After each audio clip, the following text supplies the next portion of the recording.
Grant leaned close enough for me to smell the cologne he wore for other women. His voice was a whisper, sharp, rehearsed, cruel. "You'll never touch my money again." Every word hit like a verdict around us. The courtroom hummed with quiet power. His lawyers, his mother, his mistress, all waiting to watch me break. I didn't. I kept my eyes on the table, on the single white envelope resting beneath my hand. Inside it was the truth, the kind that doesn't just ruin reputations, it burns legacies. He thought I was still the obedient wife who asked before spending a dollar. He didn't know that the woman sitting in front of him had already rewritten the ending. "My name is Jennifer White, and before this hearing is over, he'll learn that silence was never my weakness. It was my strategy." The courtroom smelled of polished wood and cold air. Light from the tall windows spilled across the floor, catching the reflection of his watch. An expensive one, the same kind he'd always used to remind me who held the power. Grant sat across from me, posture relaxed, a smirk almost forming as his lawyers shuffled their papers. He leaned forward, voice low enough for only me to hear. "You'll never touch my money again." It was spoken like a gentleman's courtesy, but it cut deep, slicing through every quiet humiliation I learned to swallow. Behind him, Lydia crossed her legs with slow precision, her pearls gleaming under the light. Claire, the assistant who had somehow replaced me in every room I once belonged to, watched with polite satisfaction. Together, they looked like a jury I never asked for. I didn't flinch. My hands rested neatly on my lap, fingers interlaced, the same way they had been during years of pretending everything was fine. But this time, there was no trembling, no fear.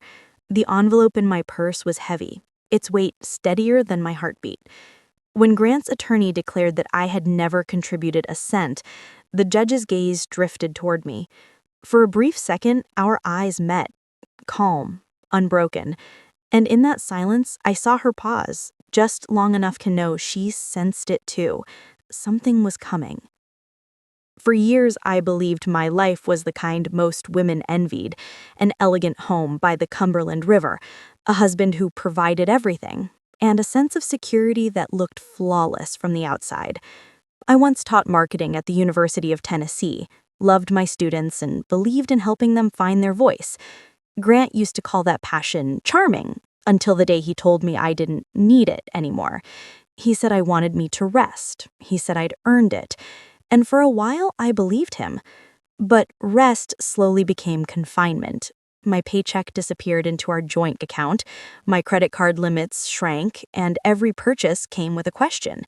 Do you really need that? Lydia, his mother, had a way of making her control sound like wisdom. She ran the White Hope Foundation and reminded me often that her son's success was the family's pride. "You just need to protect his image," she'd say. "That's how a good wife helps her husband." I didn't see the trap forming until it was already shut. I was no longer a woman with a voice, just a reflection of the man I married. It was on my birthday that the illusion finally cracked. Lydia handed me a Target gift card, smiling, as if it were a generosity. Minutes later, she turned to Claire, Grant's new assistant, and clasped a diamond bracelet around her wrist. The look Grant gave Claire wasn't professional. It was the quiet spark of something that had already begun. The mirror in the dining room caught us all, Lydia glowing with pride, Claire radiant with victory, and me faded, small, almost invisible. That was the night I understood that perfection in our home was never love. It was control disguised as devotion, and I was done mistaking the two. It started with something simple: a stack of papers left carelessly on the table after he'd fallen asleep. The top page was a bank statement. One number jumped out: a transfer of $180,000 to Haven Sun Holdings in Panama. When I asked about it the next morning, he smiled, without looking up from his coffee. "It's an investment," he said. You wouldn't understand the paperwork. The same tone he'd used for years when he wanted to make me feel naive.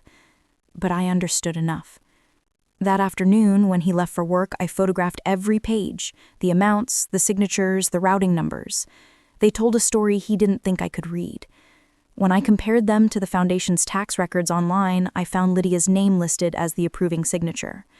That night, in his email drafts, another clue waited, a message from Claire. The Foundation's transfer is complete. We'll move the next set Monday. Just a few words, but they tore away the last layer of denial. I wanted to call someone, to scream, to tell the world, but instead I stood before the mirror. The woman staring back wasn't crying, she was calculating. Everything I had built, every late night helping him polish presentations, every contact and idea I had given him, he had used it all to hide what he was. In the bottom drawer of my desk, I found an old notebook from one of my students. On the cover, a sentence I had written years ago during a lecture. Knowledge is the only thing they can't take from you. I ran my fingers over the faded ink, and for the first time in years, I believed it. When I closed the laptop, the house was silent. The glow from the city lights spilled across the river and into the window, cold and steady. The truth was no longer in his hands, it was in mine. And this time, I knew exactly what to do with it. Grant left before sunrise, saying he had an early meeting at the bank. The lie was easy to spot. He never went anywhere without his phone charger. The silence he left behind felt heavier than usual. I waited until his car disappeared down the driveway before walking into the one room he'd always called off limits. He once told me this office was his world. I was about to find out what kind of world it really was. The blinds were half open, spilling a faint blue light across the room. Dust floated like snow in the still air. Every folder on his shelves was perfectly arranged. Too clean, too deliberate, more like the belongings of a man planning an escape than one running a business. I pulled open drawers one by one until the bottom one stuck halfway, refusing to move. When it finally slid open, I saw it. A crimson folder stamped White Development Subholdings LLC. The name was new, but the legal representative printed in black ink wasn't. It was Grant. Each page inside listed properties bought and sold in 3-month cycles, all in cash. My hands trembled as I photographed every sheet, the sound of the camera shutter echoing in the quiet. The sunlight cut through the paper like a blade, bright, clean, merciless. Justice, even in its infancy, had its own color. Then I saw another signature, Lydia White. Her name sat beside Grant's on the authorization forms. The air left my lungs. It wasn't just him, it was all of them. The same family that preached legacy and honor was laundering money behind a charity's name. Lydia's old words drifted back to me. The White family always protects what's ours. Now I knew what she meant. I drove across town to meet the only person I could still trust, Marlon Pierce, one of my former students, now a financial crimes investigator.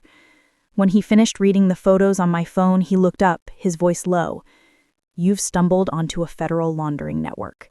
If you go on, you'll have 2 choices: work with the FBI or go down with them. When I left his office, the sky had darkened. Rain started to fall, steady and cold. In my hand was his business card, embossed with a seal that glinted under the streetlight. Federal Bureau of Investigation, Financial Crimes Division. I stood there in the rain, knowing one decision could unmake or rebuild everything I had ever been. The room at the FBI field office smelled of old coffee and fluorescent lights. Across from me sat Marlon and a woman I hadn't met before, Assistant U.S. Attorney Sarah Chen. Her eyes were sharp, her tone clipped, but not unkind as she opened her laptop. Mrs. White will need verifiable evidence to open a federal file. If you cooperate, you'll receive immunity and protection. I looked down at my hands. The same hands that once drew marketing diagrams for students, now about to sign a document that could destroy the man I'd built a life around. My voice came steady, quiet. I'm not doing this for revenge. I'm doing it because my son deserves to know who his father really is. I signed the cooperating witness agreement. The pen scratched across the paper like a door closing. They handed me a sleek black pen that was heavier than it looked. Inside, it was a recording device, my weapon disguised as civility. Marlon's warning came next. Tell no one, not your son, not your friends. If they find out, you won't have time to call us. When I got home that evening, Grant was already there, standing in the doorway of the kitchen. His eyes searched my face, his tone too calm. Where were you all day? I smiled faintly, slipped off my coat, and said I'd met an old friend from school, the one he once claimed was too modern to keep a husband. His mouth curled into that condescending grin I used to mistake for charm. He kissed my cheek, the scent of his cologne mixed with something metallic, sharp, almost like gunpowder. He whispered that everything he owned would always belong to him. I met his gaze silent and thought, and everything you can't see will soon belong to me. Later that night, I pressed the button on the pen for the first time. Grant was in his office talking on the phone with Lydia. His voice carried through the door, clear enough to catch every word about the Panama statements and the next transfer. When the call ended, I stopped the recording and sent the file to Marlon. I held the pen a moment longer, realizing it wasn't just plastic and metal. It was proof that knowledge still had power. On the last page of the agreement I signed, a single line stood out. All cooperating witnesses act under federal protection. For the first time in years, I felt the faint electric pulse of safety. Outside my window, Nashville glowed against the dark, the city lights cutting a clean line between shadow and truth. The game had finally begun. The house no longer felt like home. It was a stage wired for surveillance. 3 weeks after I signed with the FBI, I found Grant's watch on the dresser. Odd, since he never removed it. When I pressed a button, the red light blinked. Recording. He was listening. I placed it back, pretending nothing had changed, and began acting the part he expected, an anxious, fragile wife losing her grip. Lydia dropped by with her perfume and her pretense of concern, reminding me to keep up the family's dignity. I smiled. The Whites always knew how to keep appearances. She didn't notice the irony. Every Thursday, an agent collected the USB hidden inside a Voss water bottle. I lived in a blur of fear and control, each move calculated. When Marlon warned they might suspect me, I refused to stop. The game had just begun. That weekend, Grant hosted a dinner, pouring wine with false warmth. When Ethan left the table, Grant leaned close and hissed that he wanted to see how long I could keep pretending. Later that night, Ethan asked if I was investigating his father. I told him gently that when people fear the truth, they build lies to replace it. By week 8, the walls tightened. Grant cut staff, changed passwords. One morning, I opened an email from Claire, JW Panama transfer confirmation. She'd meant to send it to someone else, another JW, but the attachment revealed every hidden account. I sent it straight to the FBI. At Lydia's reconciliation party, Claire approached, trembling. "You read my email, didn't you?" I smiled. "There are a lot of JWs." Later, from the library, Lydia's voice carried through the walls. "If she opens her mouth, I'll handle it." I hit record, sealing the case. That night, a message came from the FBI. Arrest set for the court date. I closed my laptop, watching the city lights cut through the dark. Grant once said I didn't understand the rules. Now I'd rewritten them. The courtroom was packed that Monday morning, every seat filled with reporters and the polished faces of people who once toasted our marriage. Grant sat in the front row, beside 2 lawyers who looked as expensive as his suit, that same confident grin carved into his face. Behind him, Lydia clutched her Hermes bag like a talisman, and Claire sat beside her, poised, still believing in the illusion she'd helped build. I walked in quietly, wearing a simple gray dress and no jewelry. Let them see weakness, I thought. Let them underestimate me one last time. Grant's attorney started first, his tone smooth and rehearsed. Mrs. White has no career, no assets, no contribution to her husband's success. She only wants his money. Each word landed like a deliberate wound, but I stayed still. Then my attorney, Mr. Howell, stood slowly. He placed a sealed white envelope on the judge's desk. Your Honor, this is a supplemental document submitted by my client, verified by the U.S. Attorney's Office. The room froze. Grant frowned, Lydia leaned forward, Claire stopped breathing. Judge Eleanor Green opened the envelope, reading line by line. Her expression shifted, first confusion, then disbelief. Then she laughed, a sharp ringing laugh that broke the air. Oh, this is good. This is very good indeed. Grant's voice cracked. What's happening, Your Honor? Judge Green looked up. Mr. White, according to federal reports, your wife has been cooperating with the FBI for 2 months. All your shell accounts, your foundation transfers, they're now part of a federal case. The doors opened. Agents entered with warrants.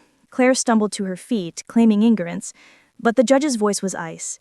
Signing falsified documents makes you an accessory, Miss Donovan. Lydia screamed that her son was innocent, but the judge cut her short. Her signature was in the Panama files, too. Grant lunged toward me, his composure gone. You don't know what you've done. They'll destroy you. I met his eyes, calm and certain. I know exactly what I've done. I'm taking back the life you stole. The flash of cameras lit the room as the agents cuffed him. Judge Green struck her gavel once, her smile faint but unmistakable. Justice, she said, has its own sense of humor.